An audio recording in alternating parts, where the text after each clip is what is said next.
प्रभु ने कहा कि अगर लोगों को यह मालूम है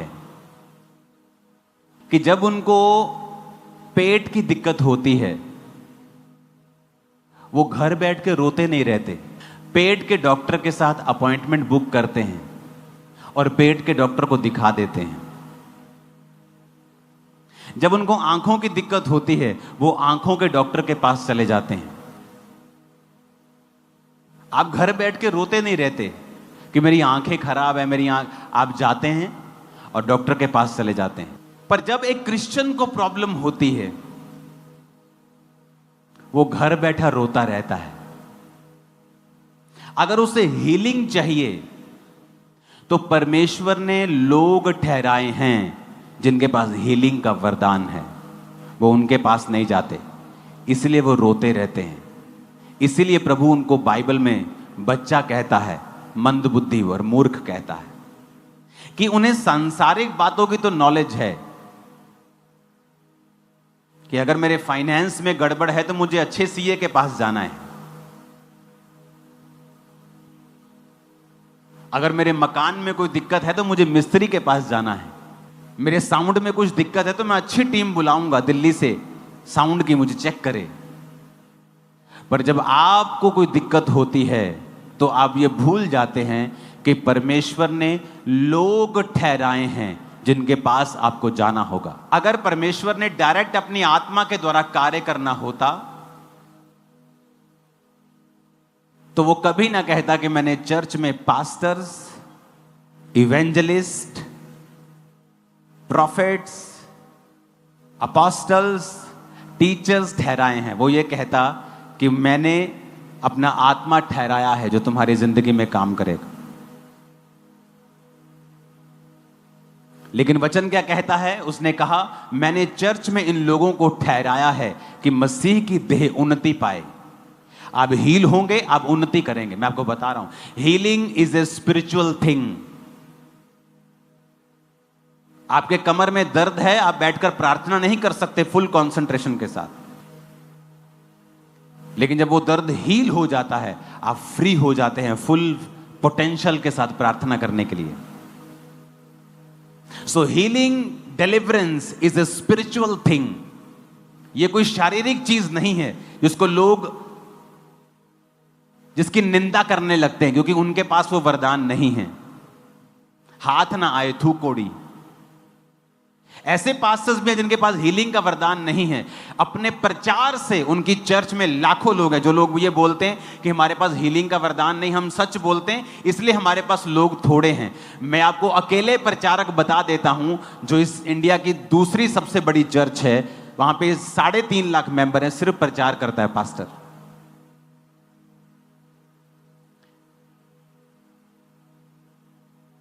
आपको समझना पड़ेगा परमेश्वर ने लोगों को ठहराया है। अगर आप जीवित चर्च का हिस्सा नहीं हैं, आप परमेश्वर को कंप्लेंट नहीं कर सकते, क्योंकि परमेश्वर ने तो कहा है कि मैंने तो उन लोगों को ठहराया है। तुझे हीलिंग चाहिए, जा। डिलीवरेंस चाहिए, जा। आज प्रोफेटिकली मैंने आपको एक बात बताई है कि 6 मंथ हमने फाइट की है, पहले 6, अगले 6 महीने महिमा के होंगे, ग्लोरियस होंगे, शानदार होंगे, शानदार, बिल्कुल शानदार।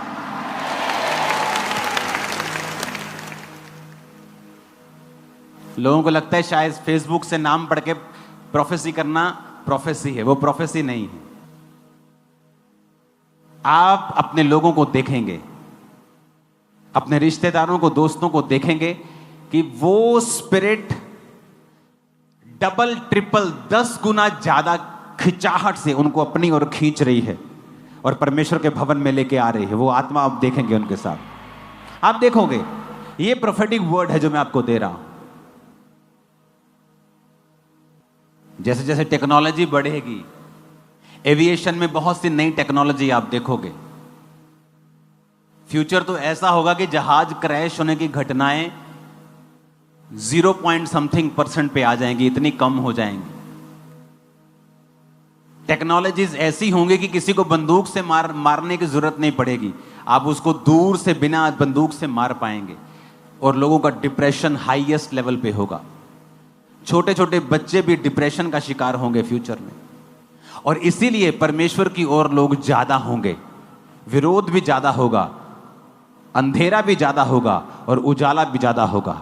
आपके बच्चे चमकेंगे तारों की तरह और लोगों को सिखाएंगे, और ये ज्यादा टाइम नहीं लगेगा, मैं आपको बता रहा हूं। सडनली कुछ दिनों में, कुछ महीनों में ही टेक्नोलॉजीज उस लेवल पे चले जाएंगी कि जो लोग परमेश्वर में नहीं होंगे वो डिप्रेशन का शिकार हो जाएंगे। क्योंकि आज अगर उसको सेफ्टी चाहिए, वो अपने घर में जा सकता है, अपनी बख्तरबंद गाड़ी में जा सकता है, लेकिन फ्यूचर में ये भी चीजें सेफ नहीं होंगी। गारंटी सिर्फ उसी की होगी जो यीशु के लहू में छुपा हुआ है। तो लोग ज्यादा जरूरत समझेंगे परमेश्वर में आने की, जिस तरह कोविड के बाद हुआ। लोगों को ज्यादा महसूस हुआ कि हमें परमेश्वर के करीब रहना है। तो आप अगर घर में बैठे कंप्लेंट कर रहे हैं तो गलती परमेश्वर की नहीं है। आपको हीलिंग चाहिए, डिलीवरेंस चाहिए, प्रोफेटिक आपको विजन चाहिए, परमेश्वर क्या चाहता है, आप जीवित चर्च में आएं और सुने फिर परमेश्वर क्या चाहता है। तो इसलिए मैं ये बता रहा हूं कि आपको मालूम हो कि पवित्र आत्मा जब आपसे बात कर रहा है किसी विषय में, आपको ऐसा ना लगे कि मेरा मन आपसे बात कर रहा है। क्योंकि विश्वासियों से परमेश्वर बहुत ज्यादा बात जब नहीं करता, या उनको पहचान नहीं होती परमेश्वर की आवाज कौन सी है, मन की कौन सी है, तो वो सोचते हैं कि शायद उनके मन में ये बात आ रही है। लेकिन कई बार मन में नहीं आ रही होती, वो परमेश्वर का आत्मा उनसे बात कर रहा होता है। तो एक नियम आप अपनी जिंदगी में बना लें कि परमेश्वर ने डायरेक्ट वो कुछ नहीं करता। बाइबल कहती है वो अपने लोगों का इस्तेमाल करता है। तो अगर आपको हीलिंग चाहिए, स्पिरिचुअल लोगों के साथ संगति करें, उस चर्च का हिस्सा बने जहां हीलिंग पावर अवेलेबल है।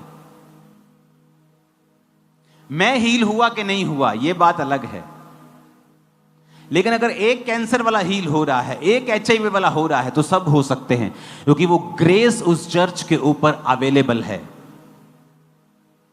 एक के बेबी हो रहा है, 2 को हो रहे, 3 को हो रहे, इसका मतलब ग्रेस अवेलेबल है। ऐसा कैसे हो सकता है कि आप ले हैंड करवाएं, आपको हल्का महसूस हो, आप सब कुछ उठा रहे हैं, आप अगले दिन 2 दिन बाद वापस जा रहे हैं, आप प्रेग्नेंट हैं?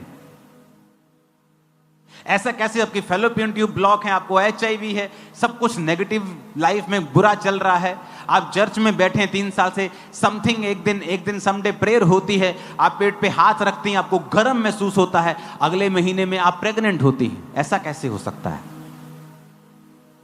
आपका बेबी, आपका हस्बैंड, आप HIV फ्री हैं, ऐसा कैसे हो सकता है? एक इत्तेफाक हो सकता है, 2 हो सकते हैं, 20,000 इत्तेफाक नहीं हो सकते।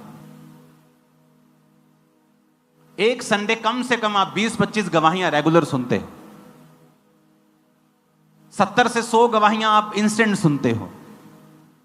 थर्सडे मिला लो, पूरा महीना मिला के आप 800 से 1000 गवाहियां सिर्फ यहां सुनते हो। बन्नी कितनी है वो पता नहीं कितने हजार में।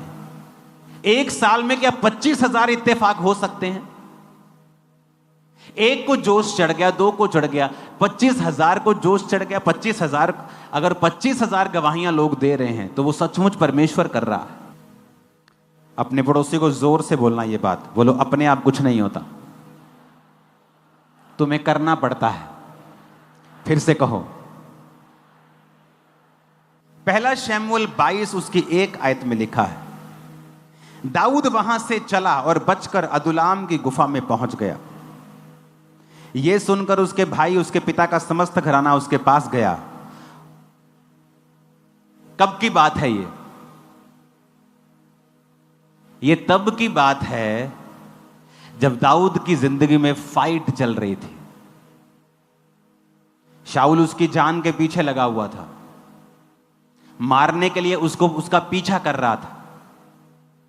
इस आयत से पहले दाऊद के ऊपर 3 बार भाला चलाकर फेंका गया था। कभी वो लकड़ी में धंस जाता था, 2 बार दाऊद बच जाता था।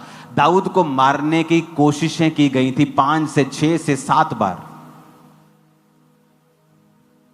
अब दाऊद को मालूम हो चुका था शाऊल उसको मारना चाहता है।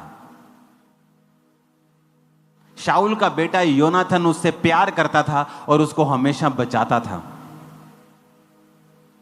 मैं आपको बैकग्राउंड इसलिए बता रहा हूं कि आपको मालूम हो कि परमेश्वर का आत्मा आत्मिक रीति से किस तरह से आपकी लाइफ में काम करता है। इस समय दाऊद की कंडीशन यह थी कि यह मसा हो चुका था शमूएल नबी के द्वारा, पर अभी तक आत्मा में सब कुछ मिल रहा था, शारीरिक रूप में कुछ भी फर्क नहीं था। जिस तरह एक भाई आके कहता है कि मैं आता रहा चर्च में, HIV वैसे ही था, फैलोपियन ट्यूब्स भी वैसे ही ब्लॉक थी। हां, आत्मा में मेरा विश्वास बढ़ गया, आत्मा में मेरी तरक्की हो गई, मैं परमेश्वर में विश्वास करने लगा, मैंने पाप छोड़ दिया, मेरी आत्मिक जिंदगी अच्छी हो गई। अभी आत्मा में फर्क पड़ रहा है, शरीर में कुछ नहीं हुआ। यह दाऊद का वो पीरियड था, वो समा था कि जब आत्मा में सब कुछ हो रहा है लेकिन शरीर में कुछ नहीं हो रहा। और अब वो ऑफिशियली भगोड़ा हो चुका है।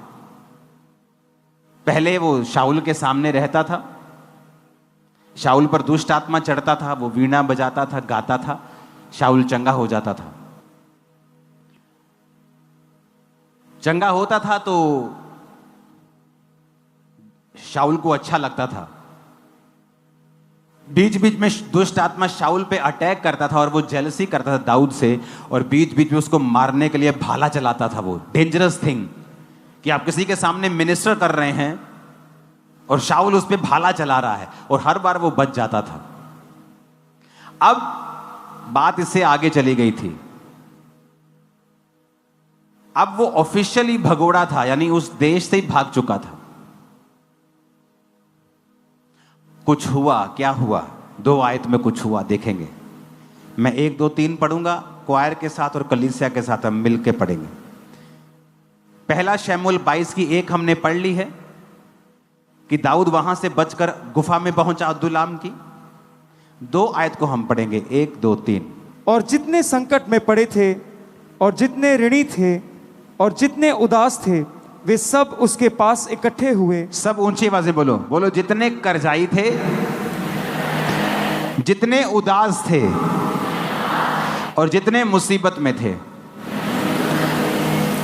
दाऊद के पास कौन लोग आए? जितने संकट में थे, दूसरे कर्जाई, तीसरे उदास। क्या कलीसिया मिली है दाऊद को, हैं? कि जितने मुसीबत के मारे, जितने संकट के मारे, जितने कर्जाई, सब दाऊद के पास चले गए। जो पास्टर्स बड़ी बड़ी कलीसिया रखने का दर्शन रखते हैं ना, आप नोटिस करना, जो पहली कलीसिया आपकी होगी, शुरुआती लोग, वो बहुत ही दुखों के, कर्जों के और शैतान के मारे हुए होंगे। पर उन लोगों को देखकर कभी ये अंदाजा मत लगाना, क्योंकि ये लोग जो कर्जाई थे, ऋणी कर्जाई, उदास थे, संकट में थे, जब दूसरा शमूएल में आप पढ़ते हैं, सारे के सारे दाऊद के योद्धा बन चुके थे, कर्जों से आजाद हो चुके थे, मुसीबत से आजाद हो चुके थे, और कोई भी उनमें से उदास नहीं था।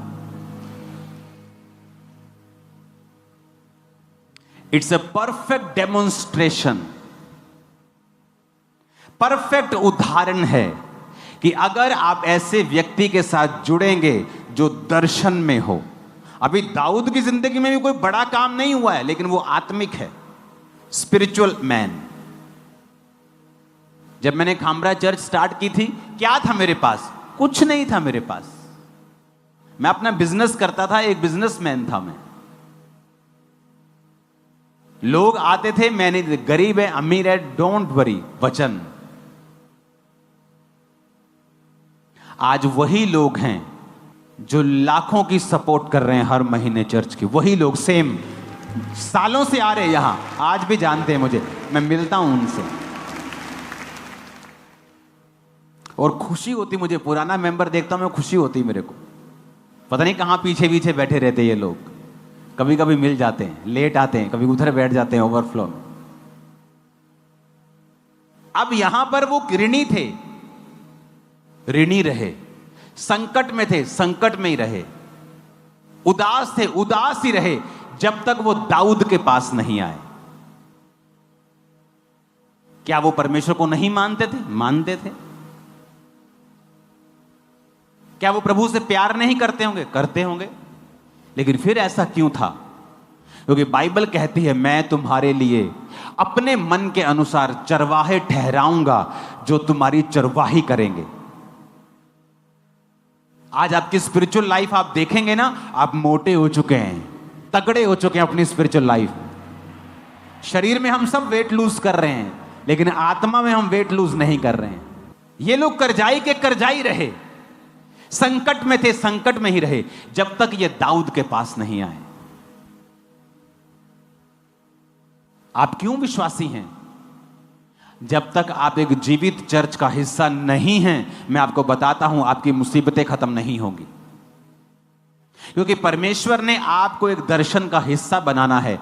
दाऊद के ऊपर एक दर्शन था कि मेरे मन के अनुसार जो राजा होना चाहिए वो दाऊद है। दाऊद को एक टीम चाहिए जो दाऊद के आगे आगे काम करे। मैं दाऊद से बात करूंगा, दर्शन दाऊद को दूंगा, दाऊद मेरे लिए काम करेगा, यह टीम दाऊद के लिए काम करेगी। जब तक वो टीम दाऊद के लिए काम नहीं करेगी, मैं इनको संकटों से आजाद नहीं करूंगा।